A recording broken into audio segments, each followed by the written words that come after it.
ओम कृष्णाय वासुदेवाय हरे परमात्मने प्रणताकलेशनाशाय गोविंदाय नमो नमः। गोविंदाय नमो नमः। मूकं करोति वाचालं संरोधयते यत्कृपातमं वन्दे परमानन्दमाधवं परमानन्दमाधवम्। अनन्यचिन्तयन्तो मां ये जनाः कवितास्ते तेषां योगक्षेमं महामयं योगक्षेमं महामयम्। हमारे आज के कार्यक्रम के उपस्थित माननीय अशोक शर्मा जी,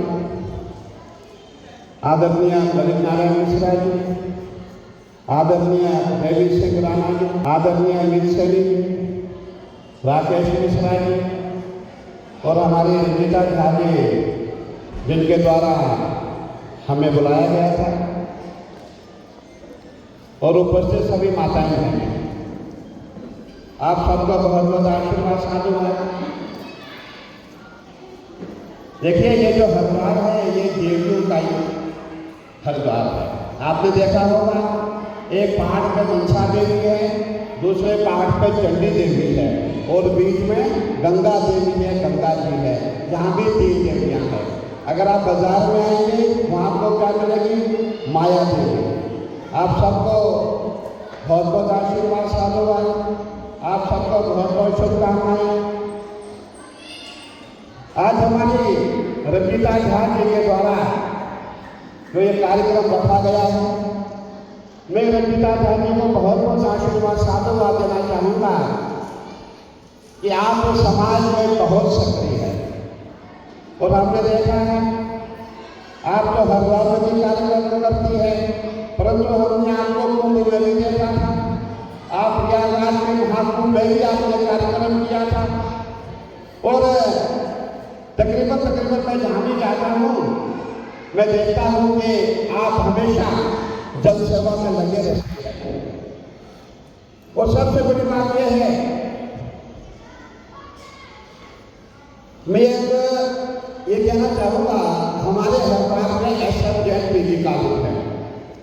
हमारे SM जैन पीजी कॉलेज में 2200 बच्चे हैं। 2200 बच्चों में से 1800 लड़कियां हैं। कितनी? 1800 जो M.Com B.Com कर रही है। और हमारे हरिद्वार की जितनी भी हमारे माताएं बहनें हैं, जो हमारी बच्चियां हैं, इनमें वाकई में बहुत शक्ति है। आप देवी स्वरूपा है। हमारे यहाँ कहते हैं, या अम्बा मुदकेकं प्रवचनी, या महिषो उन्मूलनी, या धूम्रे चन चन मंथनी, या रक्त बीजाक्षी। शक्ति शुभ निशुभ जगत श्री परा, सा दुर्गा 9 कोटि विश्व सहिता, मां पाद विश्वेश्वरी। देखिए, जब देवता हार गए थे, उन्होंने माता जी को प्रार्थना की। ये जो श्लोक मैं बता रहा हूँ, ये एक श्लोक की दुर्गा सप्तशती है। देवताओं ने माँ भगवती को प्रार्थना की, है देवी, तुम ही महाकाली हो, तुम ही महालक्ष्मी हो, तुम ही माँ सरस्वती हो। वो जो हमारा कष्ट है, जो राक्षसों ने हमें तंग किया है, हमारा बेकुट में छीन के लेके गए हैं, इसकी रक्षा तुम ही कर। आपने देखा होगा, माँ दुर्गा, अभी नवरात्र आने वाले हैं, दुर्गा पूजन होता है। पूरे हिंदुस्तान में जहाँ भी आप जाएंगे दुर्गा पूजन होता है। हमारे जितने भी भाई बहन हैं, हमारी माताएं बहनें सभी उपवास रखती है, सभी व्रत रखती है, दुर्गा पूजा करती है। ये माना गया है कि जो आप साक्षात काली भी है, लक्ष्मी भी है, सरस्वती भी है। आपने देखा होगा, जब हमारी माताएं सुबह उठती है, बच्चों को स्कूल भेजती है, विद्यालय भेजती है, उस समय आप सरस्वती रूपा होती हो। सरस्वती के रूप में आप बच्चे का पालन करती हो। और जब जिनका समय होता है, जब बच्चा घर में वापस आता है, विद्यालय से आता है, आप उसको खाना खिलाती हो, प्रेम से उसको प्यार देती हो, तब आपका जो स्वरूप है लक्ष्मी स्वरूप होता है। और जब शाम का समय होता है, जब बच्चे वापस आ जाके आपका नहीं मानते हैं, खेल कूद में देर लगा के, तब आप काली स्वरूप सुपा भी हो जाती हो, तब बच्चे को आप डांटती भी हो, टोकती भी हो, मारती भी हो। इसीलिए जितनी मेरी माताएं बहनें हैं, यही माना गया आपके 3 स्वरूप है, काली भी हो, लक्ष्मी भी हो, सरस्वती भी हो। और हमने देखा है इस समय हमारे जो भारत में जहाँ भी आप जाएंगे, शहरों में आप जाएंगे, हमारी माताएं बहनें बहुत सक्षम हो गई है। एक दिन का किस्सा है, हम हिमाचल में गए थे, बहुत बड़ा पहाड़ था, उस पहाड़ में हम गए। एक वहाँ कुछ लोग थे, उनके अपने घर ले गए। उन्होंने कहा गुरुजी आज आप हमारे घर में चले, हम आपको चाय पिलाना चाहते हैं। अब जो लोग मुझे लेके गए थे वो सब सुनता और तरस मिलने वाले थे। जब मैं उनके घर में पहुंचा, वो अपनी पत्नी को कहता है भाई गुरुजी आए हैं, इनको चाय पिलाओ। अब बेचारी वो पत्नी चुपचाप बैठी हुई है, शांति से बैठी हुई है। मैं देख रहा हूँ भाई ये चाय क्यों नहीं बना रही है। कुछ समझ हो गया, मैंने कहा भाई बहन मुझे देर हो रही है, जल्दी चाय बनाओ। वो बहन मुझे कहती है कि घर में दूध नहीं है, घर में दूध नहीं है। बाहर की बात बता रहा हूँ, हमारे पहाड़ों में क्या होता है, बोले घर में दूध नहीं है। और मैं समझ गया कि कुछ दाल में काला है। मैंने कहा बहन हम काली चाय पीएंगे, आप काली चाय बनाओ। और करीबन 5 मिनट बाद देखा मैंने कुछ चाय नहीं बन रही है। मैंने कहा क्या हुआ, बोले गुरुजी चीनी नहीं है। क्या नहीं है, चीनी नहीं है। और मैंने कहा अच्छा ये काम करो, आप बिना चीनी के चाय बनाओ। बोले गुरुजी चाय पत्ती नहीं है, चाय पत्ती नहीं है।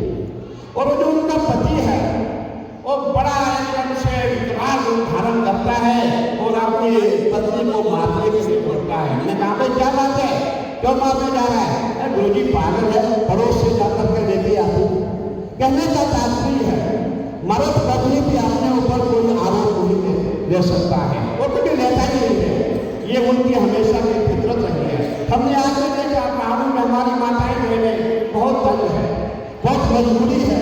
आपने देखा नहीं होगा, अगर आप पहाड़ में जाएंगे, गुफा में जाएंगे, गढ़वाल में जाएंगे, अभी भी हमारी माताएं बहनें जंगल में जाकर के घास लेके आती हैं।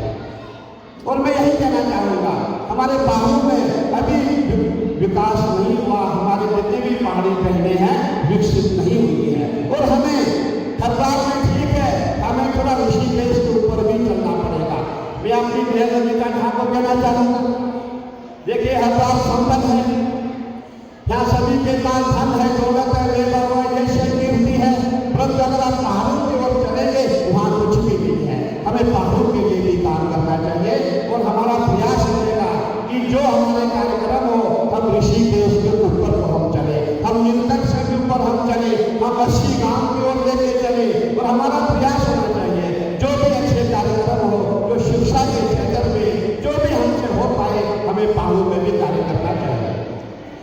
और सबसे बड़ी बात है, हमारी बहुत ही अच्छी वक्ता हमारी दीदी प्राची बोल के गई थी कि हम तो हमारे 4 होने चाहिए।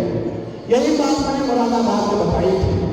मुरादाबाद में कुछ बहनें माताएं मेरे पास आते बोले गुरुजी आप तो बहुत आसानी से बोलते हो, हम तो हमारे 4 हमारे 6, लेकिन आप घर चला के देखो, अब तो घर में वो 2 भी नहीं बन रहे हैं, उनको पालना मुश्किल हो गया है। तो अब हमने जो है हमने अपना विचार बदल दिया है। अब हमारा ये कहना है जैसे हम तो हमारे जो है वैसे वो तो उनके भी कोई होने चाहिए। जब उनके तो उनके चली जाकर के हम आगे चल करके जो हमारा विश्व गुरु बनने का जो प्रयास है, जो हमारे प्रधानमंत्री जी का प्रयास है, जो गृह मंत्री जी का प्रयास है, तभी हम उसमें सफल हो सकते हैं। आपने देखा होगा अभी हम लक्ष्मण में गए थे, एक हमारे प्रधान जी थे, बोले गुरुजी मुझे टिकट नहीं मिली। मैंने कहा क्यों नहीं मिली, बोले मेरे 3 बच्चे थे। अगर ये कानून उन पर लागू हो सकता है, ये कानून पूरे देश में जितने हमारे मुस्लिम भाई हैं उन पर भी लागू होना चाहिए कि भाई आप भी 2 बच्चे पैदा करेंगे।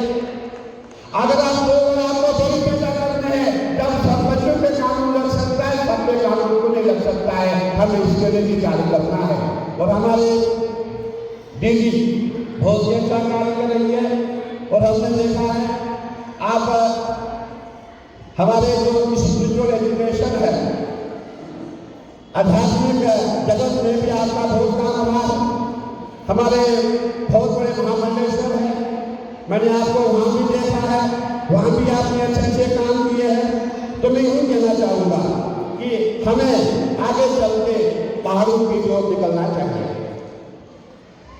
आज आपने देखा होगा, आजकल हमारे कानून में पूरे हरिद्वार में जाएंगे, जहाँ भी आप जाएंगे पूरे हिंदुस्तान में जाएंगे, बोले जी कौन है मिस हरिद्वार, कौन है मिस रुड़की, कौन है मिस उत्तराखंड। और अब हमने अपने कानून में नई शुरुआत की है। मैं अपने बहन को कहना चाहूँगा, अब हमारा प्रयास है जो भी प्रतियोगिता होगी, अब वो मिस इंडिया के नाम पे, मिस यूनिवर्स, मिस हरिद्वार के नाम पे नहीं होगी, अब वो हमारी मिस कल्पना चावला के नाम पे होगी, वो हमारे लक्ष्मीबाई के नाम पे होगी, वो हमारी जो झांसी की रानी थी उनके नाम पे क्यों नहीं हो सकती है। इसीलिए अब हमने एसएमएस के कानून में सबसे जो हमारा प्रयास है, कल्पना चावला के नाम पे प्रतियोगिता होनी चाहिए। ये नहीं कि हमने जो है मिस इंडिया नाम दिया, वो जो भी प्रतियोगिता होती है, जैसे हमारी बहन ने कहा था, हमारी सुषमा स्वराज के नाम से प्रतियोगिता क्यों नहीं हो सकती है, हमारी किरण बेदी के नाम से क्यों नहीं हो सकती है। इसीलिए हमने ऐसी बहनों को उन्होंने समाज में काम किया है, उनको भी आगे लेके आना है। और आज का दिन आपका दिन है, बहुत बहुत शुभकामनाएं आपको। ऐसा करें, अभी नवरात्र आने वाले हैं, पूरा हिंदुस्तान नवरात्र का व्रत रखता है, आप भी रखते हैं। और ज़्यादा ना, अगर आप मंत्र नहीं पढ़ सकते हैं तो छोटे छोटे मंत्र आप जय मंगला काली भद्रकाली कपाली दुर्गा क्षमा शिवा धात्री स्वाहा स्वधा नमोस्तुते, छोटे छोटे मंत्रों का अवश्य याद करें, तभी जाकर हम अपने बच्चे हैं। और हमने देखा हमारे हरिद्वार जो है, यहाँ से जो संस्कार लेते हैं वो पूरे हिंदुस्तान में नहीं पूरे विश्व में जाते हैं, क्योंकि हरिद्वार क्या है, आध्यात्मिक नगरी है। और हरिद्वार से जो भी संस्कार हम लेंगे, हमारी माताएं हैं, हमारी बहनें हैं, हमने देखा ज्वालापुर हमारा पंडा समाज है, पंडा समाज के माताओं बहनों को हमने देखा है, वो रात को 4-4 बजे तारों की छांव में पैदल हरकी पौड़ी पर स्नान करके आती है। हमने देखा है हमारी हरिद्वार की माताएं बहुत ही आध्यात्मिक माताएं हैं, जिनका हमेशा आध्यात्मिक जगत में रुचि रही है। नवरात्र हमने देखा है, और मैं ये कहना चाहूँगा मेरे हजारों किराएदार हरिद्वार में है, उन माताओं को हमने देखा, बहनों को हमने देखा है, जो पूरे दिन में नवरात्र रखते हैं और 2 लोग खाली वफाते 2 लोग पे व्रत रखते हैं। हमने देखा कोई राशि पे व्रत रखते हैं, 9 दिन का उपवास होता है। और ये सत्य है, किसी मर्द को आप व्रत करते हुए देखेंगे, अगर हम व्रत करते हैं तो उसमें 2 किलो मालूम आ जाते हैं। और हमारी माताएं कहते 2 लोग खाती है, 2 लोगों पे पूरा व्रत रखती है। आपको बहुत बहुत आशीर्वाद साधुवाद। मैं ज़्यादा नहीं कहते हुए हमें हमारी रंजिता झा का सहयोग करना चाहिए, और हमारा पूरा प्रयास रहेगा कि हम जितनी भी संस्थाएं हैं, जितने भी आश्रम हैं, आप लोगों से सहयोग करेंगे। और मेरा यही आपसे निवेदन है, हमारी माताएं बहनें, हमारे पहाड़ों की ओर भी हमें ध्यान देना है। आपने देखा होगा शिक्षा कहाँ है, हरिद्वार में है, देहरादून में है, अगर आप पहाड़ में जाएंगे वहाँ अभी भी हमारे बच्चे जो है घास खाते हैं, हमारी देश का जंगलों में जाकर घास लगी आती है। और आप अगर और उसके ऊपर जाएंगे, अभी वहाँ विद्यालय भी नहीं बने। हमारे कई गाँव है जहाँ पे 6-6 किलोमीटर दूर विद्यालय में जाना पड़ता है, तब जाकर के बच्चों को एजुकेशन मिल सकती है, और आपको हाई स्कूल वहाँ पे मिलेगा। इसीलिए हम सब को प्रयास करना है, जितने भी हरिद्वार के वासी है, जितने हमारे पहाड़ में रहने वाले हैं, जो संपन्न है, जो धनवान हो चुके हैं, हमें पहाड़ का अवश्य ध्यान रखना है और पहाड़ के बारे में सोचना है। अभी हमारे बीच में हमारी जो देखिए के नाम पर रखनी होगी, माताओं बहनों के नाम पर रखनी होगी। आप सबको बहुत बहुत आशीर्वाद हो। सर्वे धर्म सुखना सर्वे संत निरामया सर्वे भद्राणि पश्यन्तु मां कश्चित् दुःखात् भवेत् मां कश्चित् दुःखात् भवेत्।